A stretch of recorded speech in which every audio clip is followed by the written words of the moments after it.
Hi, I'm Tristan. Welcome to Right On Precision Hunting and Reviews. For the purpose of review today, if I can say the word properly, we're going to be taking a look at this SPUHR one-piece ring system. Now, don't worry too much about the optics in it because it will be having its own review followed straight on after by this one, so you'll be able to go on and see that if you want. But if you just want to know what sort of optic it is, it's a March 1:8 by 24mm objective lens with the reticle on the first focal plane. So that's all I'm going to say about the scope in this review, because the scope will have its own one coming up. Okay, so that being said, we're looking at the one-piece SPUHR, and you spell SPUHR S-P-U-H-R. You don't have to run away because I'm going to hyperlink all the information below, but that's just how you spell the inventor of the company's name. His surname is SPUHR, and that's why they're called SPUHR. This particular ring is a 6mm or 20 MOA built-in elevation, which is a really good thing. You can typically get rings that have 0 elevation, so they're just totally straight, 6 mils, and then he does another one with 40 MOA or 12 mils, which is obviously double built-in elevation. Now, typically the way that they do this is that you have these little hex screws here, will just clamp onto the top of your action. This particular one is mounts via Picatinny rail. They do the ideal scope mount system as well, which depending on the type of rifle that you'll have, it will do away with the use of a Picatinny rail that sits underneath, and this will actually go straight onto your dovetail, so it mounts directly to your rifle. But because this is my day optic and I have a pulsar thermal scope for my night optic for my designated foxing gun, I needed one with a Picatinny rail, and that's what it is. But going on or moving forward from that spill, because I swapped between them, I also needed quick release, and that's what we have here. So in order to lock and unlock the quick release, you do have to slide this little lock bar back towards the shooter. So if I pull that back, you can just move them over. I'm not too sure if the camera is going to pick up on this, but take a listen.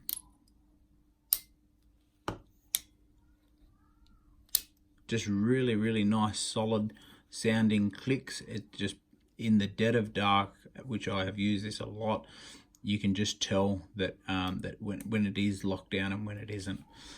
You'll also notice that they've got this harder steel material here because the aluminium is soft, or aluminum depending on where you're coming from. Because aluminium is soft, that will eventually wear a deep bit into that, so they've just done away with the softer material made over that one. Wherever they can, they've sort of divvied out material to make it as light as possible. And you can see from this wishbone sort of section here what these are connected to, and the way it all goes together is absolutely unbelievable.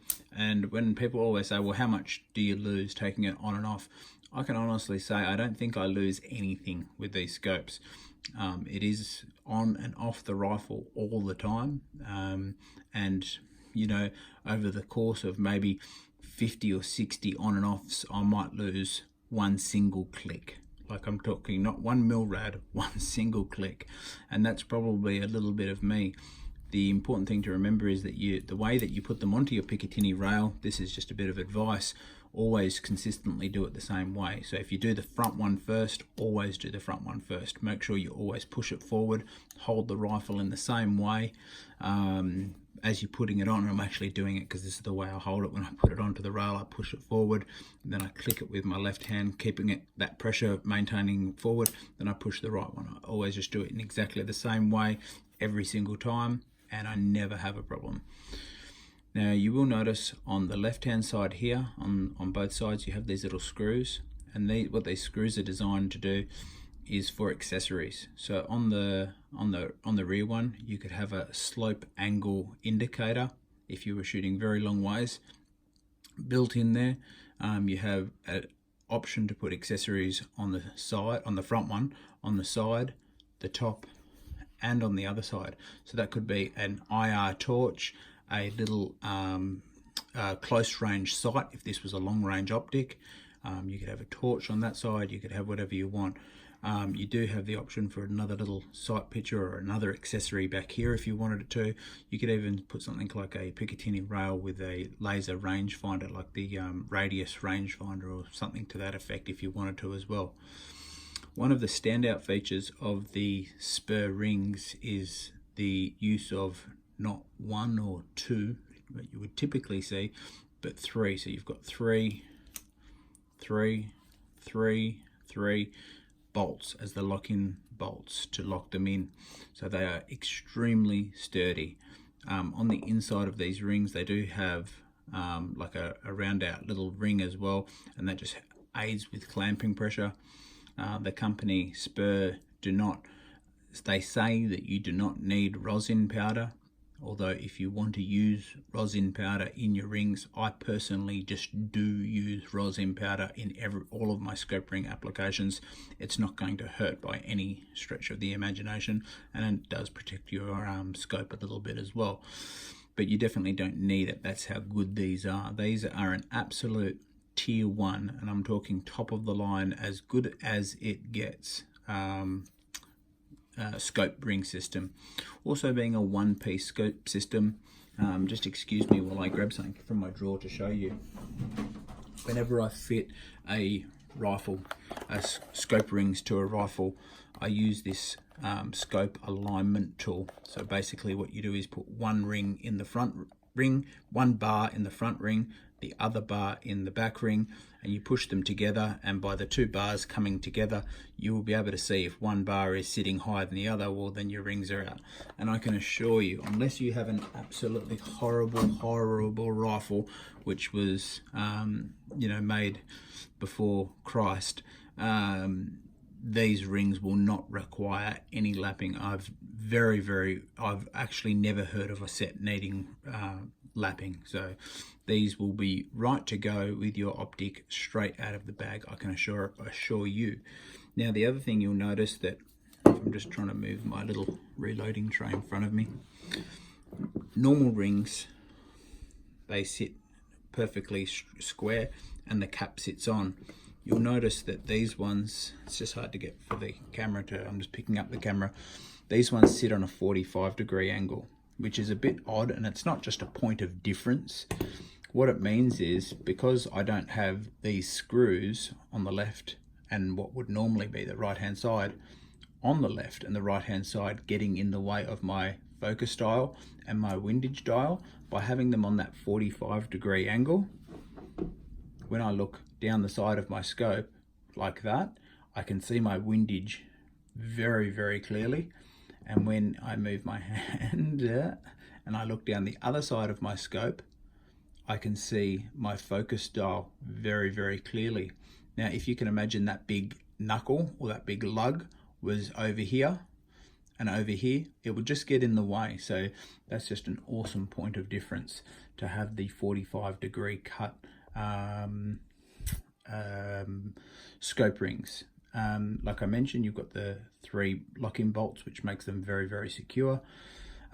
These rings started life, while I put the camera back down, pardon me, these rings started life as a solid block of material, of alloy. Then what they do is they cut them through. Then what they do is, as the last feature, they come through and they cut these little lids off. So these lids are very specific, and they just fit absolutely so well. Now when you're on your rifle, it's imperative to not have cant built into your firing solution. So cant is when you've basically rolled your rifle left or right, and you've got a built-in cant gauge here, which to a degree, when I say a degree, to a degree, it does eliminate the need for a bubble ring here. Pardon me, I'm just coughing right in your ear.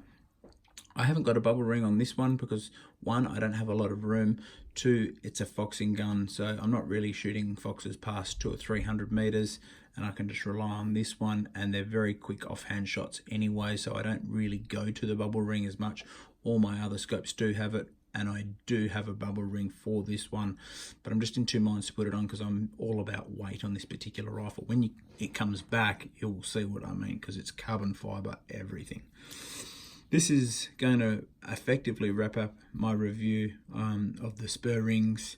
There is a tool that comes with the SPUHR rings as well. Basically, it's a little wedge, and it has two uses. One, you can put it in here for your depth gauge, so you know how much depth of thread you have. You can compare that to the size of your screw that you're going to be putting here, and comparing that with the size of the item that you're screwing onto the side of it, so you don't bottom it out and run your screw into the side of your nice optic. The other thing you'll notice is this little wedge here cut into the middle of the rings.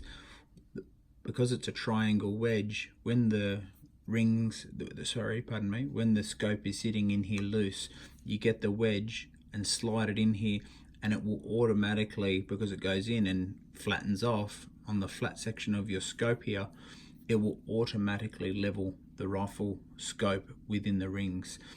Of course, we will always go and double check that. You're going to run a ladder test and all those sorts of things, but it just makes it so much easier. Now, I am aware that they have just released a new set of these rings, which is a hunting style ring, and these bands or the straps are not as big and as thick as this one. I think I will still stick with these ones purely because the new hunting ones, even though they're a little bit lighter, are not quick release at this point. If they went to quick release, I would definitely buy a set, but these ones, because it's quick release, it just suits my function. I hope you enjoyed that video of the SPUHR quick release rings. The model number for this particular one, if you wanted to look for it, this has a 30mm scope tube, is QDP-3602, and I dare say that means quick release or quick depress. 3 being for 30mm, 6 being for the 6mm of elevation 02. But that's the part number anyway. They do all the different ring sizes from 1 inch to 30 to 34. I think they do a 35 and a 40 as well. If you jump onto the SPUHR website, which I will leave you below, you will be able to have a look at it. The finish on them is absolutely perfect, and like I say, they really are a tier 1 ring system. So I hope you enjoyed that review. If you did like it, go ahead and hit the like button for me, subscribe, tell all your mates, and if you have any questions, you can just jot it below, and I will always try and answer those for you. Until next time, I'll catch you later.